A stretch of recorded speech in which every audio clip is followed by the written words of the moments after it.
ജനക്കൂട്ടമാണ്. അത് വൈകാരികവുമാണ്. അത് ചില ബോധ്യങ്ങളുമാണ്. അത് ഏതെങ്കിലും പ്രത്യേക സാഹചര്യത്തിൽ മാറുന്നതോ മാറ്റപ്പെടുന്നതോ അല്ല. എന്താണ് ഇങ്ങനെ പറയാൻ കാരണമെന്ന് ചോദിച്ചാൽ, കഴിഞ്ഞ ദിവസത്തെ സത്യപ്രതിജ്ഞാ ചടങ്ങിൽ പാർട്ടിക്കാരനല്ലാത്ത, അതായത് കോൺഗ്രസ് പാർട്ടിയിൽ അംഗമല്ലാത്ത ഒരാളിനെയാണ് ആ മുഖം കാണിച്ചപ്പോഴൊക്കെ ആ സത്യപ്രതിജ്ഞാ ചടങ്ങ് ആഘോഷിച്ചത്. അത് മറ്റാരുമല്ല, രാഹുൽ മാങ്കൂട്ടത്തിലാണ്.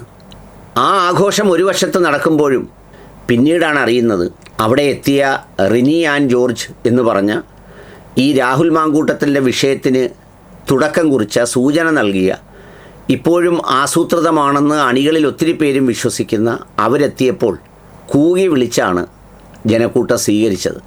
ആ കൂകിയത് പാർട്ടിക്കാരുമല്ല എന്നൊക്കെ പറയുന്നുണ്ടെങ്കിലും ആ പറഞ്ഞിരിക്കുന്ന വീഡിയോയുടെ അടിയിലും വന്ന് ആളുകളുടെ പൊങ്കാലയാണ്.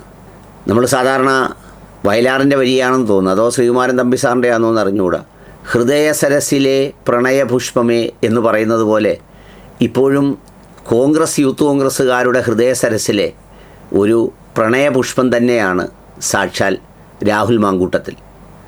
എതിരാളികൾ പലതുമൊക്കെ പറഞ്ഞ് അദ്ദേഹത്തെ ആക്ഷേപിക്കുകയും എതിർക്കുകയും ഒക്കെ ചെയ്യുന്ന എത്രത്തോളം പേരുണ്ടോ അത്രത്തോളമോ അതിനേക്കാളോ കൂടുതൽ ആളുകൾ അദ്ദേഹത്തെ സ്നേഹിക്കുന്നുമുണ്ട്. അതുകൊണ്ടാണ് ആ വേദിയിൽ കോമൺ മാസിനിടയിലാണ് അദ്ദേഹവും തൊട്ടടുത്ത് സഞ്ജയ് ഖാനും ഒക്കെ ഇരുന്നത്. ഇടയ്ക്ക് ഞാൻ എഴുന്നേറ്റ് നോക്കിയപ്പോഴും ഞങ്ങൾ പരസ്പരം അഭിവാദ്യം ചെയ്തിരുന്നു. കാരണം ചാനലിൽ ഈ രാഹുൽ മാങ്കൂട്ടത്തിനെ കാണിച്ചതും വലിയ ആരവമാണ് ഉണ്ടായത്. അപ്പോഴാണ് നമ്മുടെ റിനി ആൻ ജോർജിൻ്റെ വരവ്.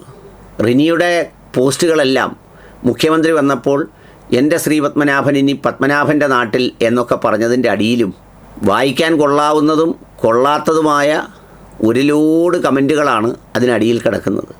പിന്നെ ഈ സ്ഥലത്ത് വന്നപ്പോൾ ഉള്ള കൂകിവിളിയും ഇതൊന്നും അങ്ങനെ നിഷ്കളങ്കമായി നിരപരാധിത്വത്തോടെ വന്ന് കൂകി വിളിക്കപ്പെടുന്നതല്ല. ഇതിലൂടെയൊക്കെയാണ് ഈ ഗ്രാഫിൽ നിൽക്കേണ്ടതെന്നും സമൂഹത്തിൽ ഇങ്ങനെയൊക്കെ നിലനിൽക്കാൻ കഴിയൂ എന്ന് പറയുന്നൊരു വിൻഡോ ഉള്ളപ്പോൾ അത് ഉപയോഗിക്കാൻ കൂടിയാണ് അതിനിടയിലേക്ക് വന്ന് ഇത് വാങ്ങുന്നതും പിന്നെ അതിന് കുറേ നാൾ മറുപടി പറഞ്ഞ് അങ്ങനെ ജീവിക്കാം. ഏതായാലും ജനത്തിൻ്റെ ഹൃദയത്തിൽ ഇപ്പോഴും ഹീറോ മാങ്കൂട്ടത്തിലും അതുപോലെ തന്നെ വില്ലത്തിയാണ് ഈ പറയുന്ന റിനി ആൻ ജോർജ്. അതാണ് കോൺഗ്രസ് പ്രവർത്തകർ കൂകി വിളിച്ചത്. അത് കോൺഗ്രസ്സുകാരല്ല എന്നൊക്കെ പറഞ്ഞെങ്കിലും അവിടെ കോൺഗ്രസ്സുകാരോ UDFകാരോ അല്ലാത്ത ഒരാൾ പോലും ഉണ്ടാവില്ല എന്നതാണ് സത്യം. അതൊക്കെ ഒരു പെയിൻ്റ് അടിയും മെഴുകലും മാത്രമാണ് ആ മറുപടി.